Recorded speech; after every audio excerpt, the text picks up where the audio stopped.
नमस्कार दोस्तों। लगता है कि शिवसेना वालों का अब हिसाब किताब महाराष्ट्र में बिगड़ने वाला है। अनिल देशमुख वाला जो मामला हुआ है, सचिन वाजे वाला मामला, मुकेश अंबानी के घर के बाहर विस्फोटक मिलने का मामला, इन सब मामलों के बाद शिवसेना के जो नेता हैं वो बौखला गए हैं। उन्हें लग रहा है कि हमारी सरकार अब जाने वाली है और इस बौखलाहट में शिवसेना के लोग कुछ भी कह दे रहे हैं। लोकसभा में एक ऐसा मामला सामने आया है जो शायद इतिहास में आज तक कभी नहीं हुआ। एक सांसद को दूसरे सांसद ने खुलेआम बगल से गुजरते हुए धमकी दी देख लेने की।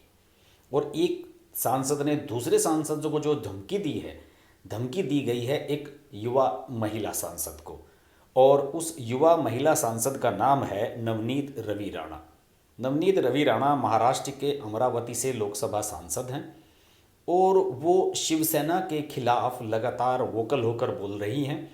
और उन्होंने जो ये महाराष्ट्र वाला मुद्दा अभी हाल फिलहाल में हुआ है, जिसमें जो है आरोप लग रहे हैं कि अनिल देशमुख ने 100 करोड़ की वसूली की, पुलिस वालों को टारगेट दी थी, और इसके अलावा सचिन वाजे वाला मामला, इन सब मामलों को लेकर उन्होंने अपना आक्रामक रुख रखा है।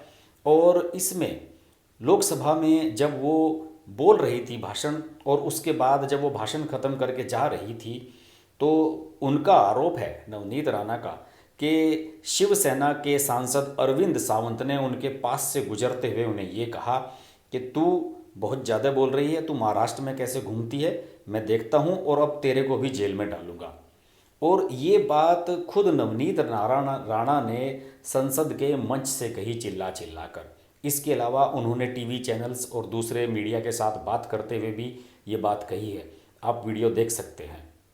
हमारे महाराष्ट्र में पिछले कुछ दिनों में जो प्रॉब्लम्स हमारे महाराष्ट्र में सभी जनता और सभी लोग फेस कर रहे हैं। पहले तो हम कोरोना से परेशान हैं।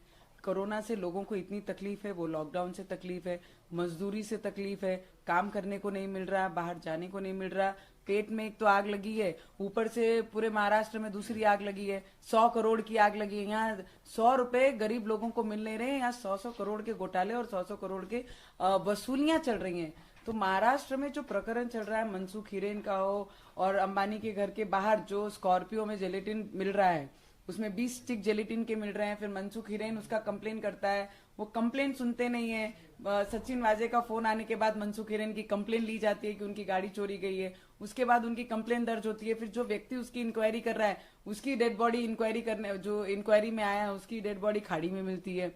उसी व्यक्ति को उसकी जवाबदारी दे दे जो इसका हत्या करता है। सचिन वाजे है, 17 साल सस्पेंडेड जो अधिकारी रहा है, 17 वर्ष जो वो सस्पेंड एक अधिकारी घर में बैठा था, उस समय में वो किसके लिए काम कर रहा था? 17 सालों से वो उद्धव ठाकरे जी के लिए काम कर रहा था, मातोश्री पर। ऐसे उनका घर में काम करने वाला उस तरीके से वो काम कर रहा था। और जितनी वसूली पूरे महाराष्ट्र में होनी थी, उसकी वसूली पूरे मुंबई की वो सचिन वाजे करते थे। और ऐसे जैसे उद्धव ठाकरे की सरकार और ये चेयर पे आए, उसी दिन उन्होंने परमवीर सिंह को फोन करके कहा कि सचिन वाजे को रीज्वाइनिंग करनी है, किस बेस पे आप करोगे, उसको ज्वाइन करके लेना, और वो इंपॉर्टेंट डिपार्टमेंट क्राइम यूनिट उनको देना है, उसका हेड बना के उनको दिया। और ये पूरे सब्जेक्ट में किसी को मार डालना, 100 करोड़ की वसूली अगर महीने की करते तो पूरे महाराष्ट्र में चिट्ठा देख लीजिए कितने करोड़ों की वसूली वो कर रहे होंगे। जब इस पे मैंने सदन में बात की और रियल चीजों पे बात की, जो मुझे संविधान ने अधिकार दिया है, जो मेरे लोगों ने मुझे चुन के यहाँ भेजा है, उनके अधिकार के अनुसार मैंने वहां पे बात रखी। तो इतनी बात रखते बराबर पूरे शिवसेना के अरविंद सावंत जी को ज्यादा मिर्ची लग गई कि नवनीत राणा की बॉडी लैंग्वेज अच्छी नहीं थी। इसके कारण मुझे लगता है बॉडी लैंग्वेज कोई मुझे पुरुष बताएगा कि हाउ आई शुड स्पीक, मुझे किस तरीके से बात करना है, ये कोई मुझे मेरे मेंबर ऑफ पार्लियामेंट कलीग बताएंगे? इट इज माई वे, मुझे किस तरीके से सेशन में अपने विचार रखना है, वो मेरा सब्जेक्ट है, मुझे किसी से पूछना नहीं है। और वो जैसे मैंने खत्म किया बोलना, उस समय उन्होंने क्रॉस करते जब जाने लगे तो 2 सेकेंड का ब्रेक लेके उन्होंने बोला अब तुम्हारी बारी है, तुम्हें जेल के पीछे भेजना है। तो थोड़े देर के लिए तो मैं ब्लैंक हो गई कि इन्होंने क्या कहा। मुझे थोड़ा सा अपने आप में भ्रम हो गया कि मैंने कुछ गलत सुन लिया। तो मैंने पीछे मुड़ के देखा, मेरे कलीग बैठे थे भरत करके, राज मंत्री उनका एरिया डिस्ट्रिक्ट है। उनको पूछा वेदर यू हर्ड समथिंग, तो ही इमीडिएटली मुझे उन्होंने बोला कि कि मैंने सुना नवनीत, उन्होंने कहा कि तुमको अभी जेल के पीछे भेजना है। तब मुझे रियलाइज हुआ कि डायरेक्टली हाउस के अंदर मुझे आप थ्रेटनिंग कर रहे हैं, आप मुझे डरा रहे हैं। कि पहले तो मुझे बहुत सारे चिट्ठीज आए हैं उनके तरफ से कि आपका जो चेहरे के ऊपर घमंड है उसके ऊपर तेजाब फेंक देंगे, कहीं घूमने के लायक का नहीं रहोगे, ये सब बोला। तो आई वॉज लिटिल, ठीक है चिट्ठी तक बात है, फोन पे थ्रेटनिंग है, मैंने कंप्लेन की, पुलिस स्टेशन में एफआईआर की है, ओम बिरला जी को दिया। मैंने बोला तब तक के ठीक है, पर हाउस में सबसे पवित्र जगह पे, लोकतंत्र के मंदिर में, जब आप 25 लाख लोगों को रिप्रेजेंट कर रहे हैं, उसमें से आधी पॉपुलेशन महिलाओं की, जिनको मैं रिप्रेजेंट कर रही हूँ, महाराष्ट्र में रहने वाली महिलाओं को मैं आज केंद्र में आके, सेंटर में आके उनको रिप्रेजेंट कर रही हूँ।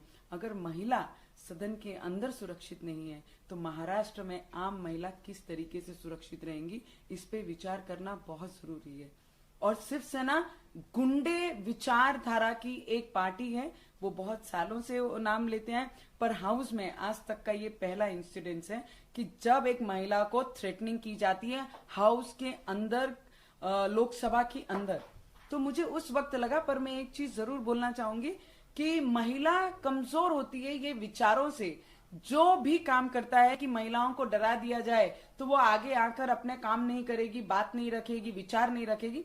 तो मैं एक बात जरूर स्पष्ट करना चाहूंगी, मैं पहले भी बोलती थी, लोगों के हित में बोलने के लिए, लोगों के विचार यहाँ पे रखने के लिए मैं पहले भी बोलती थी, आज भी बोल रही हूँ और कल भी बोलूंगी। किसी की धमकियों से अगर हिम्मत है, अगर मेरा कुछ है, तो मुझे आज ही जेल के पीछे डाल दीजिए।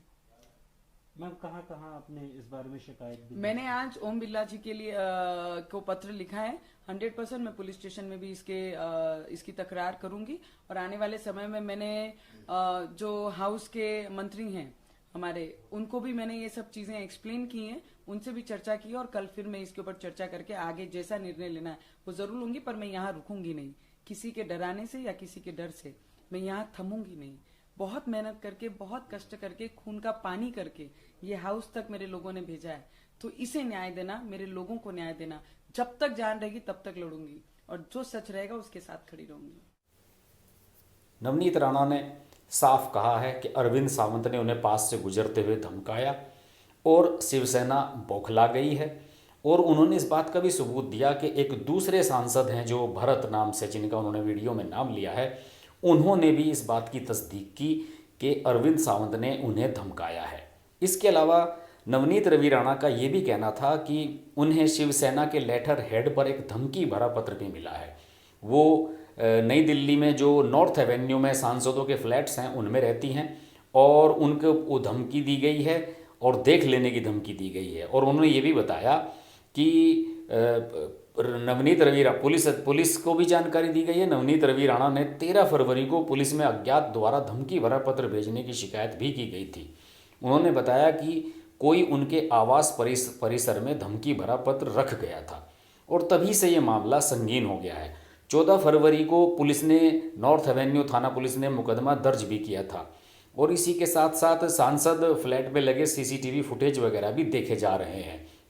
मामला गंभीर है और एक महिला सांसद को अगर आप खुलेआम इस तरह से धमकी दे रहे हैं तो जैसे कि नवनीत राणा कह रही हैं कि आप सांसद नहीं गुंडे हैं।